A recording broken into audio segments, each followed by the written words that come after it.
Well, Jack, halfway point of this game against Essex, it feels like a day when it was a battling performance with the ball, but a positive day on the whole. Yeah, I'd agree with that. I thought obviously Carl continued where he left off yesterday. A brilliant 100. And managed to get to a competitive total. And then as you say, battling day with the ball. I think we stuck at it all day. LJ probably showed at the end when he strung that spell together. Got a couple of wickets. Brought us back in the game. So if we can utilise that new ball in the morning, then I think we've got every chance. Yeah, and just on the subject of the new ball, how important will that be, do you think, obviously, with a bit of waiting around for it, knowing that there were going to be those 6 overs with the clouds moving in? I think a little bit. Obviously the lights came on and that helps. But yeah, obviously always important with the new ball, I think, without putting too much pressure on ourselves. If we stuck in the right areas, then we've got every chance of picking a couple of early wickets up tomorrow. Sure. And earlier on in the day, there was a big partnership between Walter and Cox to deal with. How do you maybe see your role in the field from where you are fielding? Just maybe, not in the slips, but just slightly still in the batsman's ear potentially in breaking those kind of stands. What role do you play in that? Yeah, I think for me it's just trying to create a bit of energy, try and keep the lads going. Obviously the boys are toiling away all day, so trying to create a bit of energy where I can.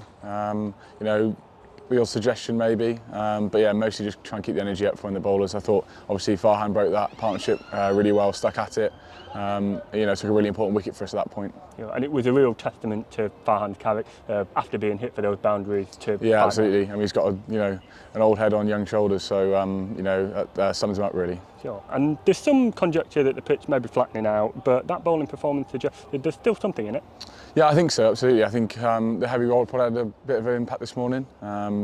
But if we can get on a run, we've seen that things can change quickly at Trent Bridge over the last year or so. So if we can put together a good hour or two, then the game changes very quickly. Yeah, and you've already touched on it, but that performance by both teams, I suppose, has made that knock by Kyle on day one look even more impressive. Yeah, absolutely. It was already impressive. It was a fantastic knock. We just spoke out in the change rooms there. He took off where he left off last season. Obviously had a great winter with South Africa. It's great to see him. Great to have him back at Trent Bridge.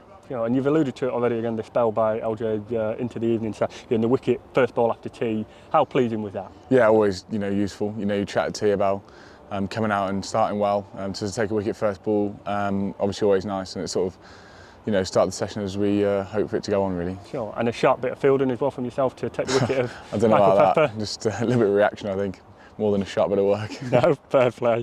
And then, like we said, evenly balanced at halfway. How would you look to go forward in this one? Yeah, I think early wickets tomorrow is obviously important if we can control the scoreboard as much as we can. And when it comes around to us batting again, then bat long and see where we're at.